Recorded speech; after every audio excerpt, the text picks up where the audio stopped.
ഞാൻ doctor Lakshmi, senior consultant ENT surgeon, ക്രെഡൻസ് hospital. ഇന്ന് ഞാനിവിടെ സംസാരിക്കാൻ ഉദ്ദേശിക്കുന്ന ടോപ്പിക്കാണ് അഡിനോയിഡ് ഗ്ലാൻഡ്. അഡിനോയിഡ് ഗ്ലാൻഡ് കുട്ടികൾക്ക് ഉണ്ടാവുന്ന അഡിനോയിഡ് ഗ്ലാൻഡ് മൂലം ഉണ്ടാകുന്ന ബുദ്ധിമുട്ടുകളെ കുറിച്ചാണ് ഞാനിപ്പം പറയാൻ ഉദ്ദേശിക്കുന്നത്. അഡിനോയിഡ് ഗ്ലാൻഡ് ഒരു നോർമൽ ഗ്ലാൻഡാണ്. മൂക്കിൻ്റെ പുറകെ എല്ലാ കുട്ടികൾക്കും ഉള്ള ഒരു ഗ്ലാൻഡാണ്. അത് 3 തൊട്ട് 6 വയസ്സ് വരെ വളരെയധികം വലുതാകും. 6 തൊട്ട് 8 വയസ്സ് വരെ ചുരുങ്ങാൻ തുടങ്ങും. 8 വയസ്സ് to 10 വയസ്സാകുമ്പോഴത്തേക്ക് അതൊരു നോർമൽ സൈസിലോട്ട് വരും.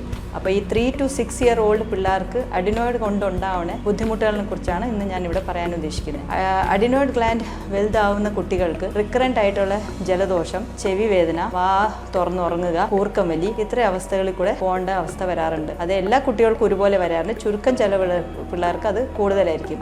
ഒരു 2 തൊട്ട് 3 വയസ്സ്, 3 തൊട്ട് 6 വയസ്സിനകം ഏതെങ്കിലും കുട്ടികൾ ഇത് കാരണം ഉറക്കം ഡിസ്റ്റർബ് ആവുകയോ അല്ലെ ശ്വാസം മുട്ടി ഇടയ്ക്കിടയ്ക്ക് ഉറക്കത്തിൽ നിന്ന് എണീക്കാനുള്ള അവസ്ഥയോ ഉണ്ടാവുന്നുണ്ടെങ്കിൽ അത് അവരെ ഹാർട്ടിനെ അങ്ങനെയും ചെറുതായിട്ട് ബാധിക്കാൻ സാധ്യതയുള്ളതുകൊണ്ട് നമ്മൾ അതിനെ പ്രായം നോക്കാണ്ട് സർജറി ചെയ്ത് നീക്കം ചെയ്യും.